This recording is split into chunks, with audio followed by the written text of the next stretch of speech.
Todos estamos acostumbrados a poner en marcha nuestro automóvil, sea antiguo o sea actual, pero tienen más o menos la misma forma de encenderse, porque al poner en contacto la llave enviamos corriente a diferentes lugares para de una forma excitar bobinas para que produzcan campos magnéticos y de esa manera podamos poner en marcha el motor.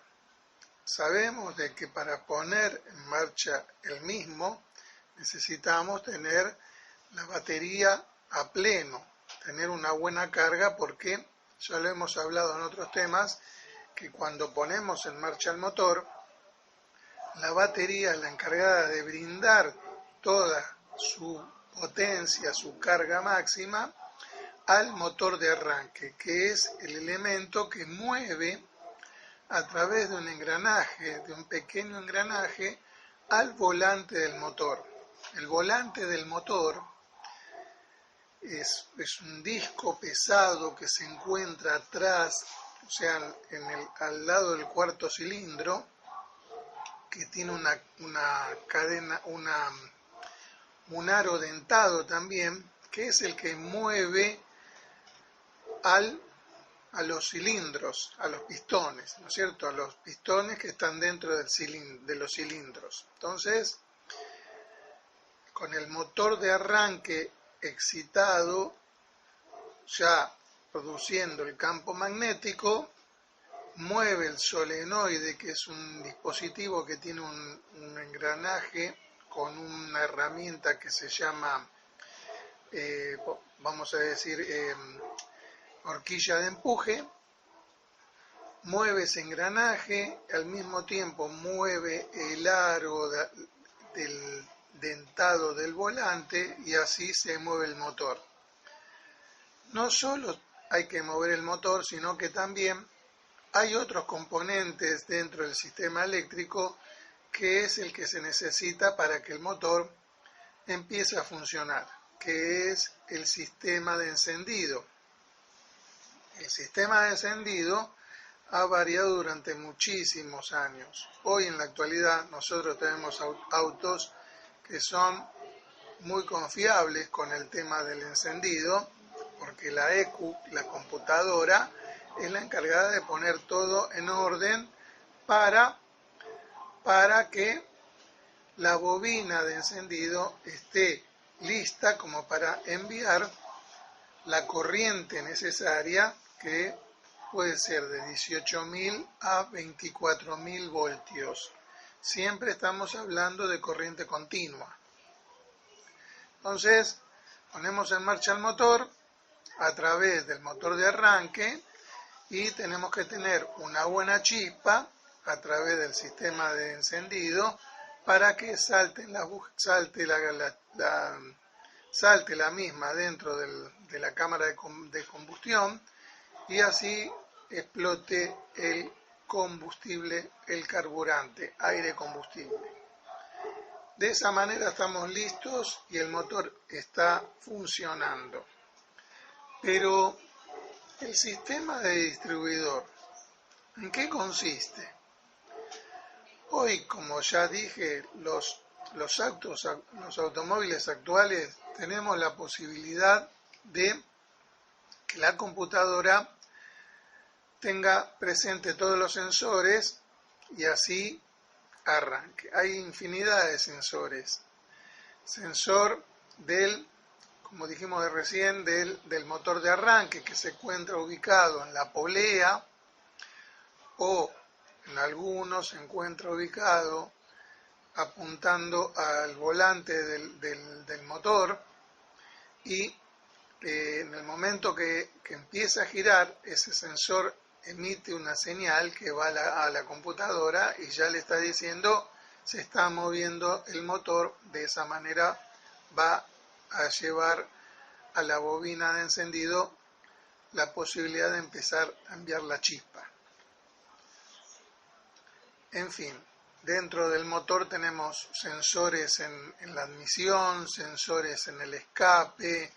Hay muchos sensores que la ECU necesita como para tener en orden y que esté funcionando a pleno. Ponemos en marcha el motor. No todos los autos se ponen en marcha de la misma manera. Hay automóviles, como por ejemplo, voy a nombrar una marca, Fiat, los automóviles actuales de Fiat, ponemos en contacto y la ECU organiza todos los sensores, no solo del motor, sino también del airbag, del sensor de tracción, el sensor del ABS, en fin, cuando ya tiene todo listo, pone OK en su tablero y es el momento ideal de ponerlo en marcha. Los automóviles no tan actuales, vamos a dar también marcas, Fiat, por ejemplo, Fiat 128, un auto antiguo que no tenía tanta tecnología, pero sí tenía esos sistemas de aquella época que funcionaban bien, ¿cierto? Sistema de carburación y el carburador y el sistema de encendido, que constaba de una bobina de encendido, que era la capaz de transformar los 12 volts en 24.000 volts. Cables que salen, un cable de alta tensión de la bobina al distribuidor. El distribuidor consta de muchísimos elementos. Ese distribuidor está abulonado o adosado a un engranaje en el árbol de levas. Ese distribuidor en su eje tiene a su vez levas. Depende de la cantidad de cilindros, tantas levas. 4 cilindros, 4 levas. Las levas mueven a unos contactos que antiguamente se llamaban contactos, y se los conoce por contactos platinos, porque los contactos en los primeros años del siglo XX se los fabricaban con ese material platino, pero como es carísimo, es difícil conseguir el platino, es un elemento precioso, entonces empezaron a construir con otras aleaciones. Y ese platino que se encuentra dentro del distribuidor tiene también otro elemento que se llama condensador. A su vez, el distribuidor tiene una bombita de vacío, es un diafragma que está conectado al múltiple de admisión.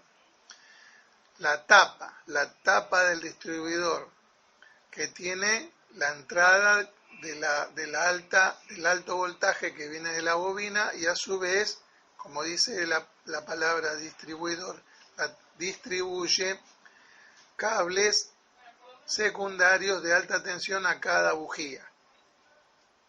No me tengo que olvidar que luego de las 4 levitas que tiene el eje del distribuidor, hay un rotor. El rotor es el encargado de conectar al cable principal que viene de la bobina a cada una de las bujías.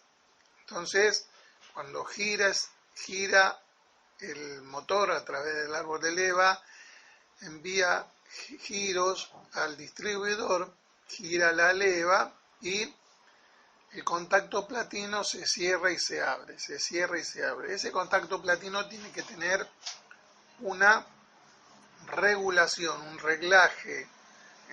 Se lo mide con sondas como para darle su regulación, depende de la marca, uno le da la regulación. Yo he visto trabajar muchos mecánicos que su regulación era la hoja de una sierra común, que era de 0,25, decían ellos, ¿no es cierto? Lo mismo le daban la luz a las bujías, para salir de un imprevisto, porque la bujía también tiene que tener en sus contactos electrodos una separación que se la da con esos elementos. Entonces, tenemos una bombita de vacío, dijimos, ¿no? Es un diafragma de vacío que está conectado al múltiple de admisión, que cuando le damos aceleración, ¿no?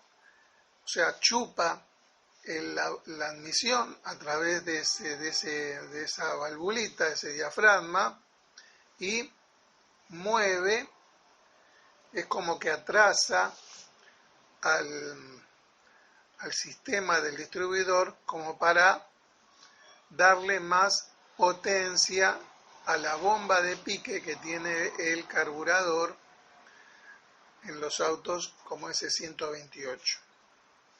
Al comentárselo a ustedes de esta manera es una forma un poco compleja entenderla, pero yo les voy a dar el material para que lo tengan a mano y lo puedan ver. Entonces, habíamos dicho de que la bobina de encendido es la capaz de transformar los 12 volt en 24.000 volt. Está lista como para enviar. ¿En qué momento envía? Habíamos dicho que tenemos el platino o los platinos que abren o cierran, se abren o cierran para poder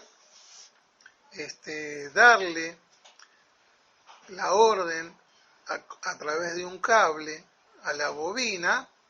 Cuando se abre es como que se desconecta la bobina, pero la bobina no se desconecta. En definitiva, la bobina, ¿qué es lo que hace?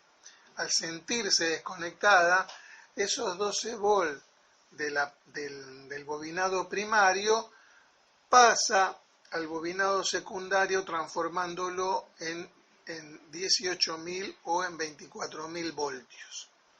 Pasa por ese cable principal de alta tensión al distribuidor y en ese momento está pasando el rotor por el cilindro determinado donde hace contacto y a través del cable secundario de alta tensión que sale del distribuidor va a la bujía con esa chispa para que se produzca la explosión. Hay algo que también dijimos, que hay un condensador de corriente que está conectado a los contactos, a los platinos. En el momento que cierra y abre ese contacto, hay un remanente de electricidad, ¿no?, que se va perdiendo entre cada cierre y abre de contacto platino. Entonces, el condensador es el encargado de absorber ese remanente y dárselo en la posterior abertura y cierre. O sea que el condensador almacena y da al sistema para que no se pierda tanta electricidad en tantos movimientos de corte de corriente.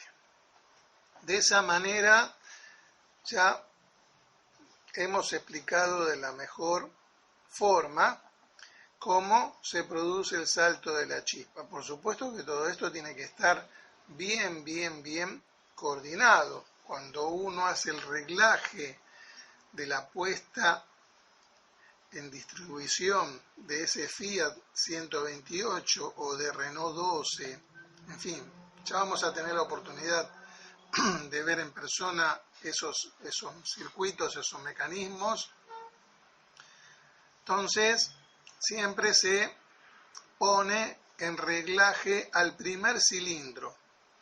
Se lo pone en el momento que está terminando la compresión, como nos damos cuenta cuando las dos válvulas de admisión y escape están cerradas, y ahí se produce el momento del salto de chispa. ¿Qué quiere decir ahí? Que el mecánico, el técnico, tiene que poner el distribuidor en en el momento que se va a abrir el contacto del distribuidor, para que cuando el pistón esté llegando a su punto muerto superior para que se produzca la expansión, abre el contacto, la bobina envía los 24.000 volts, se produce el salto de chispa y la explosión para hacer el tiempo de la explosión, la expansión.